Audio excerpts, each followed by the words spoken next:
Les amis. Tu peux commencer à prier, parce que le plat d'aujourd'hui, c'est du sérieux. Prends une vieille casserole trouvée dans les poubelles, rince-la avec un peu d'eau souillée, puis jette cette eau dehors. Verse ensuite une bonne dose d'huile de racaille sauvage. Casse 5 œufs de sorcière marocaine et balance les coquilles directement sur le trottoir. Pas de souci, quelqu'un finira bien par nettoyer.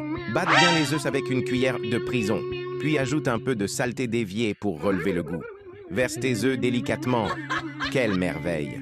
Ajoute une petite tomate en fin de marché, un soupçon de piment, explose-fesses, vert, une pincée de poudre de béton, un peu de terre de cimetière et une touche de cafard réduit en poudre. Mélange soigneusement. Et voilà le secret, le fameux jus qui s'écoule des camions poubelles.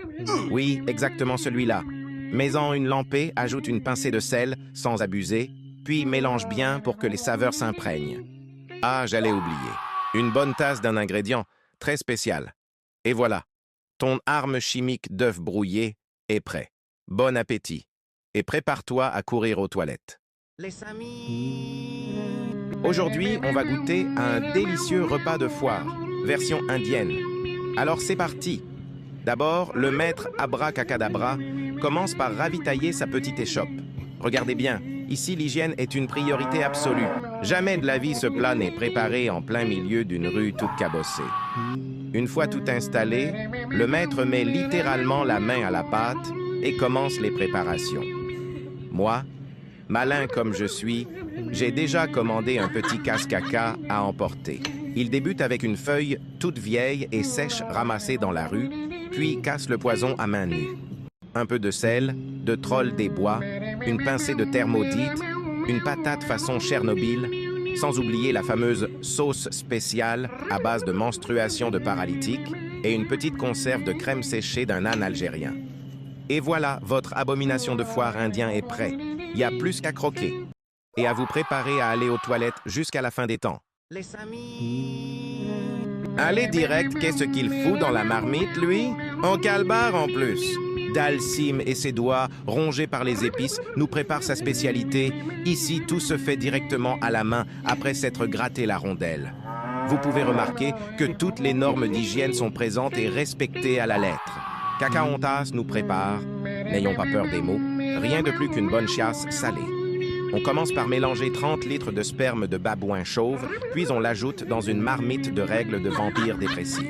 On doit arrêter la recette, les amis. On a trouvé la personne spéciale qu'on recherche, celle qui n'est pas d'accord avec la street food indienne et qui est prêt à en découdre. Victoire, les amis! On me dit à l'oreillette qu'il a lui-même fini dans un plat de rue. Dommage. C'est au tour de Vatos Krassos de nous présenter son poison. Avec les mains toujours aussi propres, c'est une habitude dans ce pays, décidément, il sert son abomination dans un papier journal du 14 août 1987. Bon app, les amis! Les amis. Aujourd'hui, nous sommes venus visiter une usine de biscottes. Dès le début, les chefs Gepetto et Vomito commencent par ajouter une tonne de soude caustique et 50 litres d'eau d'égout potable dans ce batteur soi-disant inventé par la NASA. Ensuite, ils ajoutent 2 sacs de plâtre et mettent la machine en marche. Quand la pâte est presque prête, ils incorporent petit à petit de l'huile diesel. Une fois la texture parfaite, le chef Vomito plonge carrément ses 2 bras dans la pâte, juste pour être sûr d'y rajouter encore quelques bonnes bactéries. Puis le chef Gepetto se charge de découper et de peser la pâte, pendant que Vomito et ses acolytes l'étirent et la déposent dans les moules. Après tout ce processus, les pains sont cuits puis envoyés dans la trancheuse. Voilà, la petite biscotte est prête. Comme vous avez pu le constater, le procédé est évidemment d'une hygiène irréprochable. Les amis.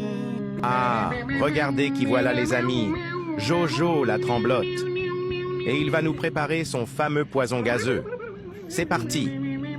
D'abord, avec beaucoup d'agilité, il commence par disposer les verres sur le comptoir et, avec son petit tremblement, il y verse du jus des égouts. Remarquez que l'épilation du maître est parfaitement à jour. Rapidement, il ajoute un demi-litre d'huile de tracteur. Attention, un esprit peut vous observer pendant cette préparation. Ici, le maître m'expliquait déjà comment je vais perdre 20 kilos de bouse bien fraîche aux toilettes après avoir bu ce jus. Voici la machine où ils injectent du gaz lacrymo de cuisine dans l'eau pour fabriquer la boisson.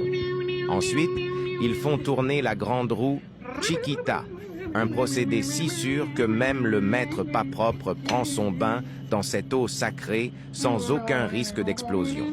Pour finir, il suffit de mélanger cette eau au jus préparé plus tôt et voilà, prête à servir aux clients, en attendant la diarrhée explosive.